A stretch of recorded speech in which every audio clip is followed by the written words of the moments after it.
Hello student, आशा करते हैं आप सभी की प्रिपरेशन काफी अच्छी चल रही है और आप सभी बच्चे अपनी कैंपस जर्नी शुरू करने के लिए तैयारियों में लगे हुए हैं। और जब हम बात करते हैं तैयारियों की तो सीमैट का जिक्र जरूर आता है। सीमैट की हाल ही में आंसर की आई है, रिजल्ट भी आई जाएगा। रिजल्ट के बाद कई सारे बच्चे परेशान हैं अपने स्कोर्स को लेके, जिस जिम्मेदारी को शबनूर ने समझा। और आज की वीडियो में हम बात करने वाले हैं उन सभी टिप्स के बारे में जो आपको सुननी जरूरी है अगर आपका सीमैट का स्कोर काफी कम रहा है या फिर आपका अनएक्सपेक्टेड रिजल्ट रहा है। तो बिना देरी के शुरू करते हैं आज की वीडियो और देते हैं आपको बहुत सारी जानकारी।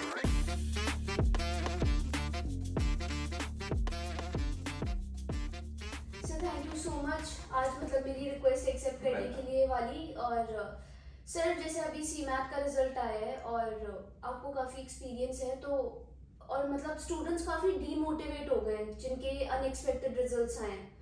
तो सर मैं आज ये चाहती हूँ कि आप अपनी एडवाइस और टिप्स दो स्टूडेंट्स को जो हमें देख रहे हैं कि अगर उनका सी मैथ का रिजल्ट अच्छा नहीं आया और क्योंकि ऑब्वियसली वो डीमोटिवेट हो रहे हैं, तो आप उनको पहली टिप क्या देना चाहोगे जो थोड़ा उनको मोटिवेट कर दे। बिल्कुल सही कहा आपने शबनूर कि सीमैट के रिजल्ट के बाद बहुत सारे बच्चे ऐसे हैं जो मायूस हुए हैं, कई सारे बच्चे खुश भी हुए हैं, बट खुश वाले बच्चों के लिए दिक्कत नहीं है, हम हमेशा उनके साथ हैं जो मायूस हैं। तो अगर मैं बात करूं सीमैट स्कोर्स की, किसी भी एग्जाम के बाद जो मेरे पास पहला क्वेश्चन आता है ना बच्चे की तरफ से, अगर उसका रिजल्ट अच्छा नहीं होता तो ये होता है कि सर मैं ड्रॉप ले लूं क्या? क्या मेरा ड्रॉप लेना ठीक रहेगा? तो मैं आपको इस पॉइंट पे पहली सलाह देना चाहूंगा कि बिल्कुल भी आप ड्रॉप लेने का मन मत बनाइएगा। अगर आप ड्रॉप लेते हैं तो आपकी प्रोफाइल का बहुत स्ट्रांग होना जरूरी है, सिर्फ उस केस में आप ड्रॉप ले सकते हैं अगर आपके हाथ में जॉब है या कुछ चीजें हैं। इस पर हमने एक सेपरेट वीडियो बना रखी है जहाँ पे ड्रॉप का जस्टिफिकेशन हमने बनाया हुआ है। बिकॉज ये जितने भी एग्जाम है ये कोई आईएएस लेवल एग्जाम्स नहीं है, इनको लोग चलते फिरते विद रूटीन लाइफ क्लियर कर लेते हैं अच्छे नंबर के साथ, तो इनके लिए ईयर ड्रॉप करना जरूरी नहीं है। दूसरा, अगर आप बात करते हैं कंपनीज की, तो यहाँ पे क्या है, पहले आओ पहले पाओ। अगर आप जितना लेट अपनी एजुकेशन कंप्लीट करेंगे उतने ज्यादा ड्रॉबैक्स आपको मिलने वाले हैं, क्योंकि जितना लेट आप शुरू करेंगे उतना कम एक्सपीरियंस आपके पास होगा। हाँ, इस रेस में कोई टीयर 1 वाला बच्चा शायद से आपसे काफी आगे खड़ा हो या टीयर 2 वाला बच्चा आपसे आगे खड़ा हो, बट उसको पकड़ना और उसको पिछाड़ना ये आपके हाथ में है। आप कितनी मेहनत करने को तैयार हैं अपनी कंपनीज में, क्योंकि 2 साल 3 साल 4 साल के एक्सपीरियंस के बाद कोई मैटर नहीं करता आपने कहां से अपना मैनेजमेंट किया हुआ है। सिर्फ मैटर करता है कि आपको अपना काम कितनी अच्छी तरीके से करना आता है, आपका मैनेजमेंट कितना स्ट्रांग है, आपके कनेक्शंस कितने स्ट्रांग है। उस बेसिस पे आपको कंपनी अच्छा प्रमोशन पैकेजेस और चीजें मुहैया कराती हैं। तो ये चीजें आपको बिल्कुल ध्यान में रखनी है। तो सर पहली टिप तो काफ़ी अच्छे से समझ आ गई है कि ड्रॉप नहीं लेना है और ना ही डीमोटिवेट होना है। तो सर अब दूसरी टिप आप क्या देना चाहोगे अगर हम ड्रॉप नहीं ले रहे तो उसके बाद क्या करना चाहिए? तो शबनूर आपने बिल्कुल सही कहा, ड्रॉप तो लेना नहीं है। तो दूसरा स्टेप क्या होगा? दूसरा स्टेप होगा अपनी प्रोफाइल को समझना। आपको सबसे ज्यादा पता है कि आपके अंदर क्या कमियां रहने वाली हैं, आप किन चीजों में अच्छे हैं, किन चीजों में बुरे हैं, आपका 10th 12th ग्रेजुएशन का स्कोर क्या है। ऐसे कई सारे कॉलेजेस हैं इंडिया में जो प्रोफाइल बेस पे एडमिशन देते हैं। तो आपको अपनी लिस्ट बनानी है, कई सारे कॉलेजेस और यूनिवर्सिटी का अपना एंट्रेंस भी होता है जो आप प्लान कर सकते हैं। तो एक जगह बैठ के सही से सभी चीजों को देखते हुए अपना बजट, अपनी सिटी की प्रेफरेंस, कौन सी सिटी से आप करना चाहते हैं, कहाँ पे ज्यादा कंपनीज हैं, कई लोग हिल स्टेशन ऑप्ट कर लेते हैं, वो सब गलतियां ना करें। अगर आप किसी मेट्रो सिटी में जाते हैं तो आपके पास अपॉर्चुनिटीज हमेशा ज्यादा होती है, सोने में सुहागा ना हो जाए कि आप तो सीमेंट के कम स्कोर है प्लस आपने कॉलेज ऐसी लोकेशन चुन लिया जहाँ पे कंपनीज आती ही नहीं है। तो location plays a very important role. तो यहाँ पे आप लोकेशन का भी ध्यान रखिए, बिकॉज जितना आपके पास एक्सपोजर होगा ना उतने आपके अवसर बढ़ेंगे। तो यहाँ पे लोकेशन ध्यान में रखते हुए, अपना बजट ध्यान में रखते हुए, कई चीजों को, अपनी प्रोफाइल को ध्यान में रखते हुए कॉलेजेस का चुनाव आप कर सकते हैं। तो एक सही तरीके से प्रोफाइल एनालिसिस करना बहुत इंपॉर्टेंट पॉइंट होने वाला है। तो सर सेकंड पॉइंट भी काफी अच्छे से समझ आ गया मुझे। अब आप मुझे बताइए कि आप थर्ड टिप क्या देना चाहेंगे स्टूडेंट्स को? तो शब्दों कहते हैं ना, चलती का नाम गाड़ी। तो अभी सीमेट एग्जाम हुआ है, इंडिया में मैट एग्जाम भी बचा हुआ है, 1000 प्लस कैंपस मैट को भी एक्सेप्ट करते हैं। मैट भी एक बड़ा एंट्रेंस होता है, तो आप भी दिल छोटा ना करिए, आपके पास मैट का ऑप्शन भी अवेलेबल है, प्लस जी मैट भी आप टारगेट कर सकते हैं। थोड़ा टफ होता है, महंगा एंट्रेंस है, वो आप अपने हिसाब से देख सकते हैं, जैसा भी आपको देखना है प्रोफाइल के अकॉर्डिंग आप जी मैट भी प्लान कर सकते हैं। तो ये कुछ एंट्रेंसेस हैं जो अभी और बचे हुए हैं, हमारे पास एटमा भी बचा हुआ है। आपको जो एंट्रेंस अपने मुताबिक ठीक लग रहा है वो एंट्रेंस आप प्लान करते हुए इस साल अपना एडमिशन ले सकते हैं। तो बिल्कुल भी हिम्मत ना हारिए, अभी आपके पास और भी एंट्रेंस बचे हुए हैं, उन पे आप कंसंट्रेट कीजिए। आपको अपनी प्रीवियस गलतियों से सीखना है, जो सीमेट में आपने गलतियां दोहराई वो आपको गलतियां दोबारा नहीं करनी है। तो ये बात आपको ध्यान में रखनी बहुत जरूरी है। अब जो एंट्रेंस आ रहे हैं वो आपके लिए आखिरी मौका हो सकते हैं, तो उन पे आप कंसंट्रेट कीजिए और बिल्कुल भी दिल छोटा ना करते हुए अपना 100% अगर आप देंगे तो आई एम वेरी श्योर आप इस मुसीबत के टाइम से भी बाहर निकल के आ जाएंगे।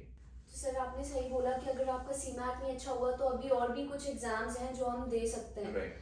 तो सर इसके बाद जैसे आप क्या टिप देना चाहोगे स्टूडेंट्स को? तो अब मैंने बताया आपको कि एंट्रेंस भी बचे हुए हैं जी। अब अगर आपने किसी ऐसे कैंपस में एडमिशन लिया जो टियर 3 कैंपस है या टियर 4 कैटेगरी में आता है किसी कारणवश, तो किसी भी कैंपस में अगर आप कैंपस के भरोसे जाके पूरा प्लेसमेंट प्लान करते हो तो ये आप गलती करते हो। हर कैंपस में आर्ट्स, कॉमर्स, साइंस तीनों स्ट्रीम से बच्चा आता है, चाहे टियर 1 हो, चाहे टियर 2 हो, चाहे टियर 3 हो। तो मैंने जितने एक्सपर्ट से बात करी इंडस्ट्री में, उनसे एक चीज सीखी है कि कभी भी ना आपकी लर्निंग बंद नहीं होनी चाहिए, कभी भी आपकी पढ़ाई बंद नहीं होनी चाहिए। आपको हमेशा अपने आप को अपग्रेड करना है।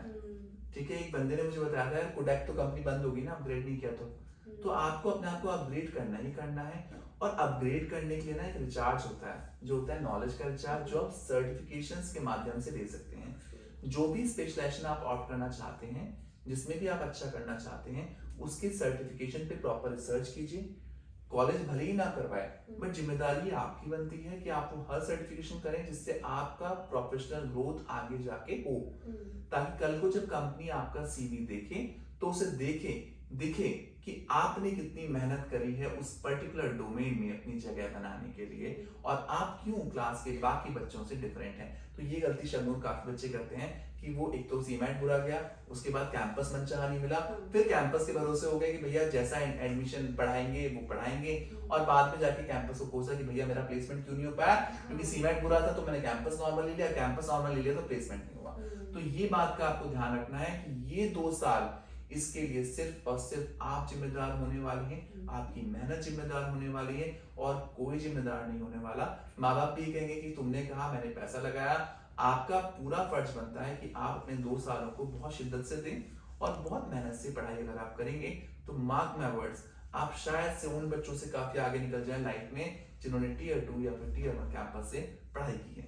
तो सर बिल्कुल सही बात बोली है आपने कि नॉलेज गेन करना तो हमें कभी रोकना ही नहीं चाहिए, हमेशा सीखते रहना चाहिए। तो सर जैसे आपने बताया कि सर्टिफिकेशंस करने चाहिए हमें अगर अपनी ऐड ऑन करना है नॉलेज में, तो सर अब आप मुझे लास्ट टिप दिए और वो क्या होगी आपके हिसाब से जो स्टूडेंट्स को रखनी चाहिए? सबसे बड़ी टिप होने वाली है आज की चर्चा की और ये बहुत इंपॉर्टेंट टिप है।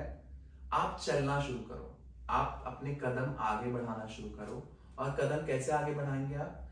छोटे छोटे बदलाव के साथ। आपको अपनी ओवरऑल पर्सनैलिटी पे काम करना है।